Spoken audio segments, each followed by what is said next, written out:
What's going on, guys? It's Jimmy here. Welcome to our daily show where we discuss the fourth stimulus check update, the stimulus package update, daily news, everything you need to know about pretty much on a daily basis, money, investing, the stock market. If you find these videos helpful, don't forget to hit the like button for us down below. And new videos come out here every day at 10 a.m., 3 p.m., and 8 p.m. Eastern Standard Time. Also, at the time of filming, I had to film a little earlier because we're taking Julian to a special event today that will probably make it on Julian's Adventures, our family channel. But the House has not voted yet, the House of Representatives, on the raising the debt ceiling. They are expected to vote here today. Remember, the Senate has passed the debt ceiling, which to raise the debt ceiling till December, but the House has not yet voted as of time of filming yet today. So the House is expected to vote on raising the debt ceiling tonight. I will keep you updated here on this situation here on the channel. But as of this point, the House has not yet voted. They're expected to vote on it tonight, hopefully, and we'll be able to pass the debt ceiling extension that will only be until early December. And then they will have to vote on again or pass it in the stimulus package that will extend the debt ceiling probably until another year or so if they can pass it in the stimulus package. So I will keep you up to date on this. This debt ceiling is very, very important because it prevents the country from defaulting. And if they default, Social Security payments could be missed or delayed. Child tax credit payments could be missed or delayed. Bond payments from the U.S. government treasuries could be missed or delayed. Literally, the whole entire economy could come crashing down. So we don't want that to happen. So I will keep you updated on this entire situation. If you've been watching the channel, you know how important it is to not have the country default. And the expected date for the default is October 18th, which is now 6 days away. So the House is expected to vote on it tonight, and I will keep you updated on the situation here on the channel. Lots of different things to update you guys on here today. As you can see here, stimulus updates, petitions for $1,400 stimulus checks, Golden State stimulus checks delays, October child tax credits here that are going to be coming here within a few days, and updates on the stimulus package updates, the vote on the debt ceiling. Yeah, lots to talk about. So let's just jump right in. The Senior Citizens League Advocacy Group is proposing to add a $1,400 stimulus check into the bill for seniors, on top of everything else that is in the bill. The monthly stimulus checks for children, they want to extend those for several more years, called the child tax credits. And the Medicare benefits for seniors, hearing, dental, vision, hearing aids, as well as lower the Medicare eligibility age to age 60. There's also expected to be an adult tax credit in there. But the Senior Citizens Group is advocating for a $1,400 stimulus check in there as well, and has been getting a lot of press about it. And I'm sure people like Senator Bernie Sanders have taken note. And they, like I said, it's been making national news here. This is on Go Banking Rates. And honestly, this is exactly how the second stimulus check got added into the package at the very last moment. If you remember, these things, a lot of people say, oh, I don't think that they're going to do this. These petitions, do they really even matter? And if you remember, if we go back to the second stimulus check package, they wrote the bill and didn't include a stimulus check in there. That's right. They actually, the House and the Senate, this was back when the House and the Senate was controlled by Republicans. Former President Donald Trump was still president. This was after the election. This was in December, but he was still the president. Former President Donald Trump was still the president. Biden was president in waiting. And Mitch McConnell was still in control of the Senate. So Republican Senate and Nancy Pelosi and the Democrats were still in control of the House. They wrote the bill. The second stimulus check package bill was less than $1 trillion. They wrote the bill and didn't include a stimulus check in there. Then after the bill came out, everybody was like, what? You're going to put a stimulus package out there without a stimulus check in there? And the media got a hold of it, and everybody basically just went crazy and said, you can't pass this bill without a stimulus check in there. And people like Senator Bernie Sanders got a hold of this and basically said, you know what? You're right. And the problem is that Mitch McConnell and the Republicans from the Senate didn't want to spend more than $1 trillion. So they had to say, okay, well, how do we add a stimulus check in there without spending more than $1 trillion? Because the bill was already like basically just under $1 trillion. So it was like $960 billion. So what they had to do was take the money away from states and cities. It was $160 billion, if I recall correctly. And they basically just said, okay, we're going to give no money to states and cities, took that away, and gave it to you guys in the form of the second stimulus check. So these type of petitions and making big news and big media of this and say some petitions saying, hey, we need another stimulus check. Hey, people are in need. Hey, don't forget us. They do make a difference. And if it wasn't for that massive push from the second stimulus check package, the third stimulus check might not have happened. So, because again, that was for the second stimulus check. And then after that came the third stimulus check. And then the child tax credits came as well as that. And then the rent assistance and the mortgage assistance and the internet assistance and the SNAP assistance. And, everything has just kind of kept going since then. So these type of petitions do matter. And then even after this package, there's still going to be another 12 months of the Democrats in charge of the House and the Senate with the good old reconciliation card and the reconciliation process, where they can basically pass packages through this process in the House and the Senate without any Republican votes. So there's probably going to be like another two packages after this where they get the use of basically passing through the reconciliation process in the Senate with only 50 to 51 votes. So they're going to use those cards until the next midterm election, which is November of 2022. So I'll keep you up to date on that. Now, what's going to be in those packages? Who knows? But there's definitely, even after this package, which is expected to have those monthly stimulus checks for children, could have a fourth stimulus check in there for adults as well. They're pushing for these additional $1,400 or $2,000 stimulus checks in there. There could be more on the horizon even after this, or they're pushing for Medicare for seniors, free college, all the things on the list that I will bring up for you right here. Of course, these items in green here were just recently passed, and basically the Biden administration, the president passed this through the education department, number 2 and number 3, and the SNAP increase was just passed. This is a 25% permanent increase that will be permanent forever. So all these things in black, whatever is not passed through this next stimulus package could be carried over to the next package.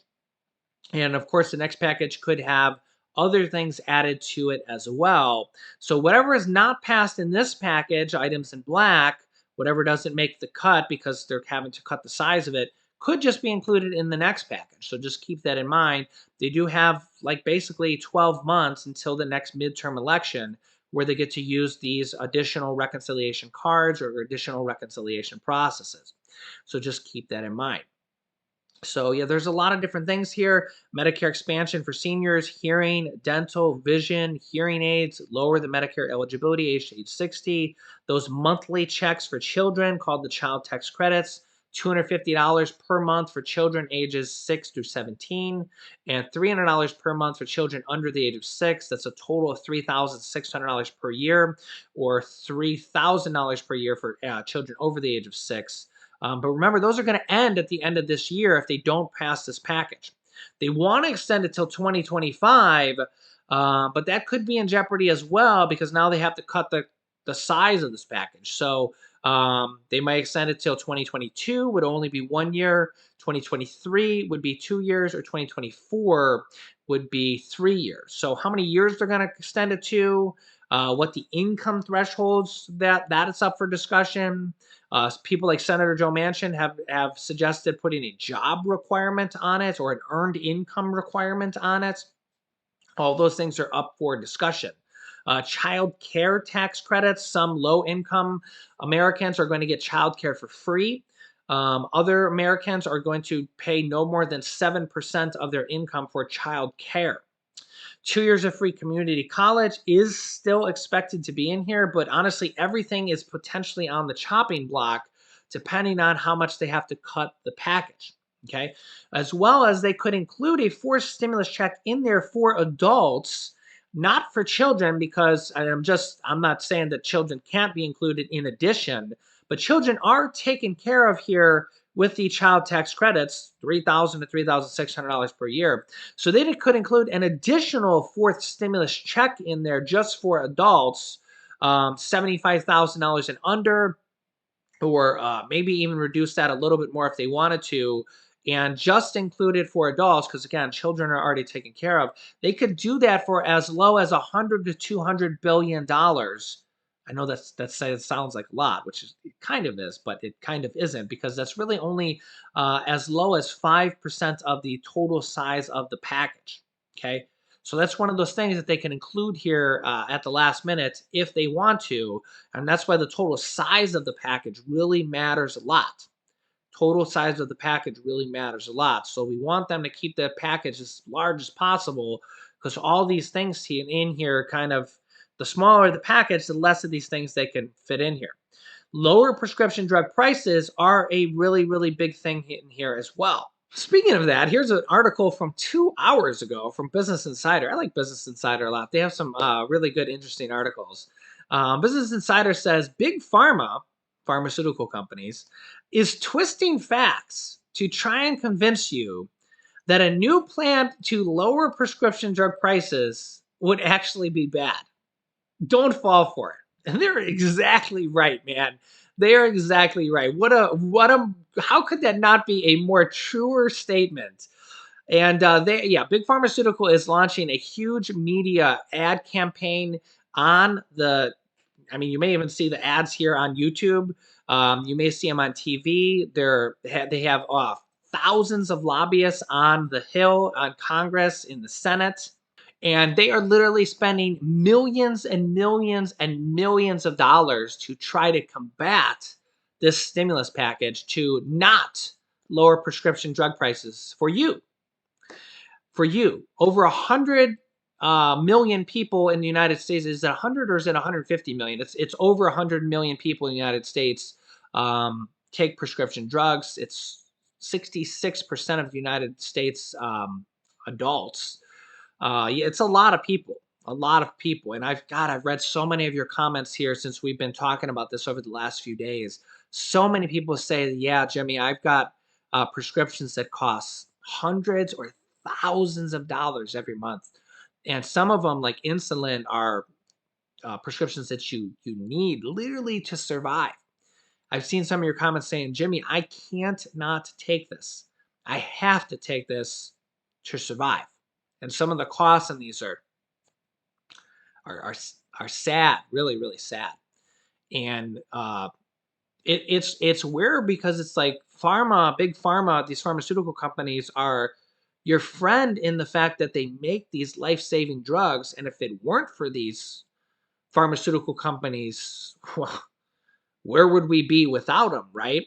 Imagine I have asthma. It's much under control, but many years ago when I was a teenager and I was a wrestler, I battled with asthma and while I was wrestling too at the same time.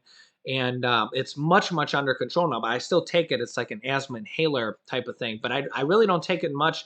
I used to take the puff inhaler before it was like a steroid inhaler. It was just like an emergency inhaler. You would take it and then you would feel better for a few hours. But now they're like combined with the steroid inhaler. So it actually kind of like strengthens your lungs. And since I've taken that for several years, my asthma is pretty much gone because it's basically kind of like, I guess, strengthened my lungs. But back in the day when it was just an inhaler, you would just kind of take it and it was just kind of like a temporary fix. And I would have to take that thing everywhere I went.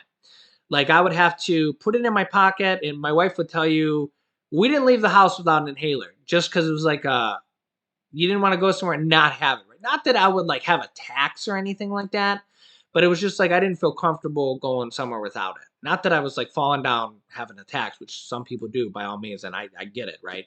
But now that they have the steroid inhalers, it's like that old one plus an steroid. It's just made my life so much better. I've had my own share of health problems. By the way, I've had a lot of comments from people. Yes, I'm still struggling with my vertigo every day. I'm going to see a vestibular neurologist on Tuesday, and I'm still seeing a chiropractor who's adjusting my C1 vertebrae. Yeah, I suffer from vertigo every day since February, or dizziness, whatever you want to call it. We can't figure it out. I'm literally dizzy looking at you right now through the camera. We're trying to figure it out. We just can't figure it out. We've tried meclizine and brain scans and all sorts of things, and we're trying everything.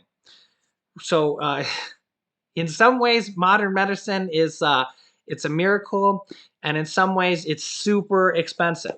So and as you know, if you've been watching the show, my wife has a kidney disease called MSK. I'll give you a quick update on her. She actually went to see a kidney specialist as well. She's in pain every day, and she actually has some good pain medicine now. So that has helped her out immensely. She thought that there wasn't a cure for it. She thought that this would be a long-term thing as well, forever. I think I'm going to get it cured. It's just really hard to figure out my dizziness thing. But she actually went to see a kidney specialist who actually got it. Most of the time when she sees a kidney specialist, they say, "We don't think you're in pain. We don't think you can have pain from your kidney." And she's like, "What are you talking about?" She's passed like 12 kidney stones in the past. She hasn't had kidney stones for several years. She's changed her diet completely and everything. But even though she doesn't have kidney stones, she's in pain every day from this MSK. It's called medullary sponge kidney disease. She has calcifications in there. And it's just a whole, you could look it up.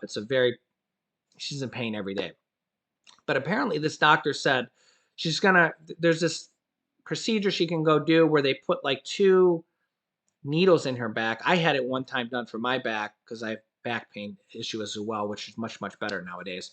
Um, but they want to test that because apparently they could put these two needles in her back and it like numbs her back. But if it works, if it numbs the nerves, she can actually be pain free for several months. So they want to test that as well.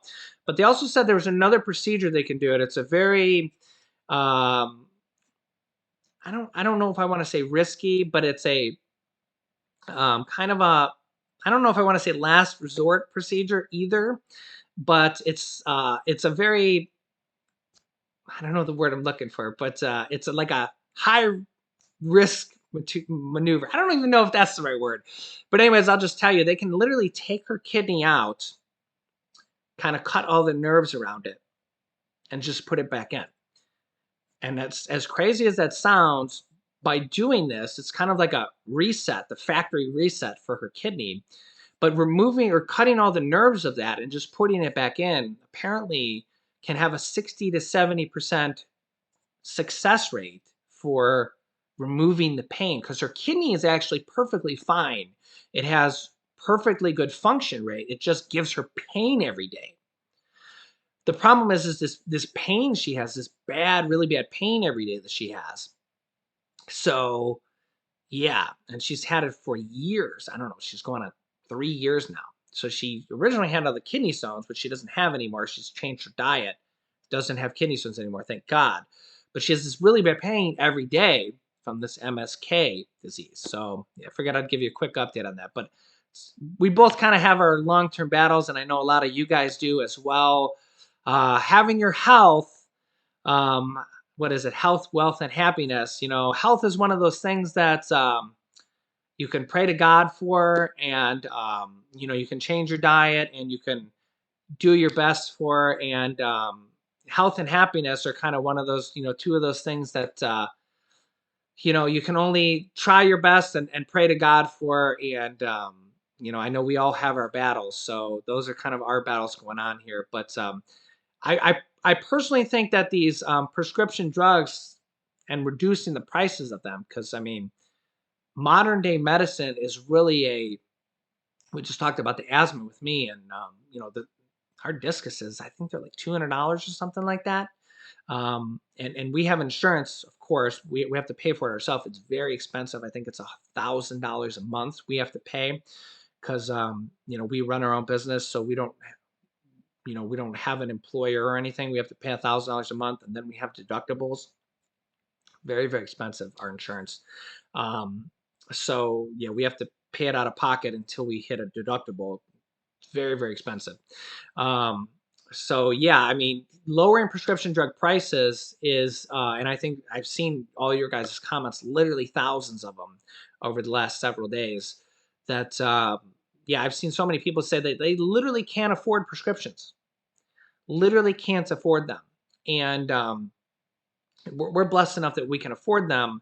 But I mean, I feel like that a lot of people, even if you can afford them, every bit of savings helps. Every bit of savings helps. And that's why I feel like a lot of these things were like the $50 off per internet. If you're getting that, hey, $50 off every month, every bit helps.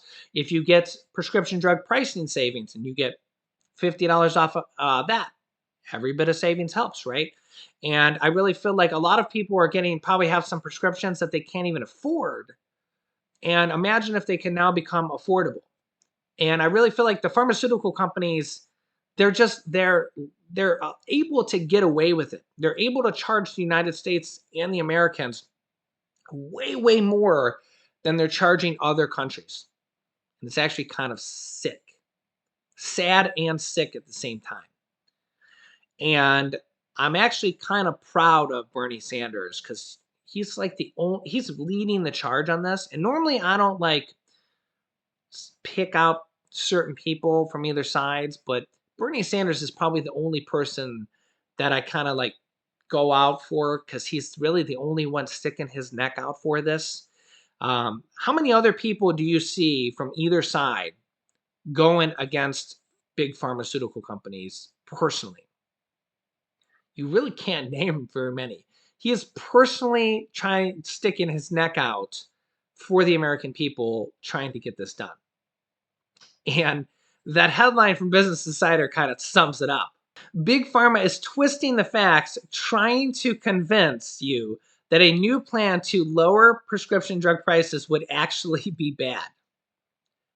Don't fall for it. I know. Like, can you imagine the gall of these companies? Can you imagine? And it's weird because it's like they do make these life-saving drugs. They do drastically make life better for Americans and for people around the world. Don't get me wrong. I mean, without them, I mean, life would be different. But I mean, it's not like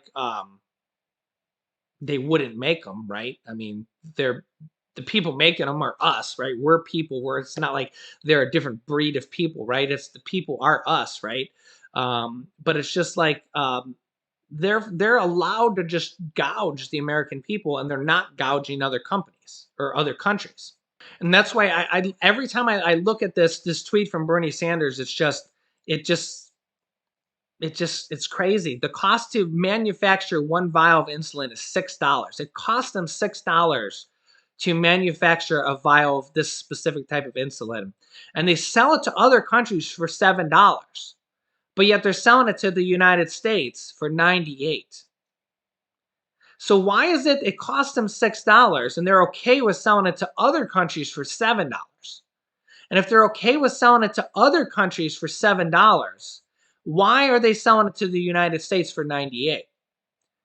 Like if they had to meet a certain profit margin or something, they wouldn't be okay with selling it to other countries for $7 or $9 or $12, right? But they're selling it to the United States for $98. And in some cases, even more. In some cases, even more, because I've seen now. I don't know if this is a specific type of insulin. This is Bernie Sanders, his example here. This is a real world example here.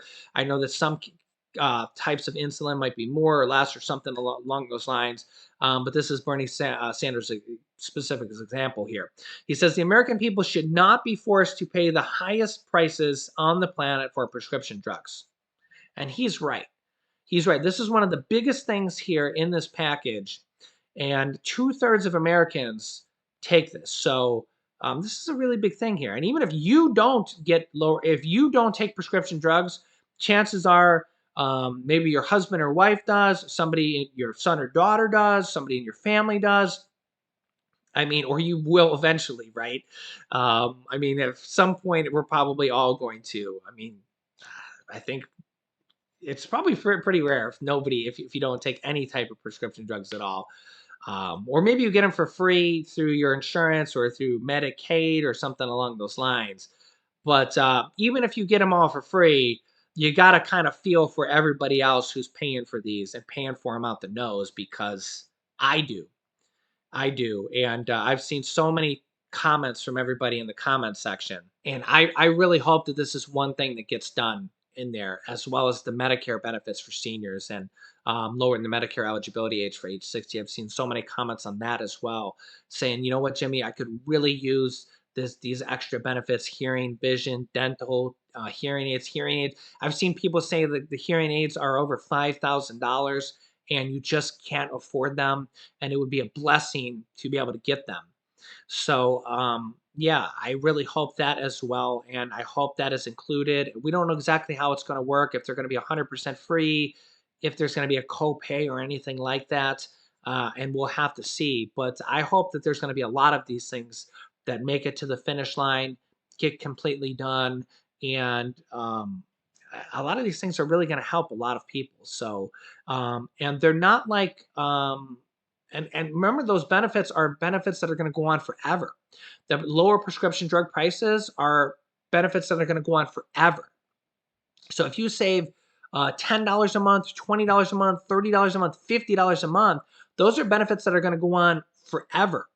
Those Medicare benefits for seniors, hearing, dental, vision, hearing aids, dentures, lower the Medicare eligibility age to age 60, those are benefits that are going to go on forever. So you get those benefits every single month forever. Those are huge benefits. Free community college, those are benefits that are going to go on forever. Those are like game changing, groundbreaking benefits. So when you really think about that in the scope of it, that those are benefits that are going to go on forever, those are really, really big things here that we need to hope get past and make it to the finish line.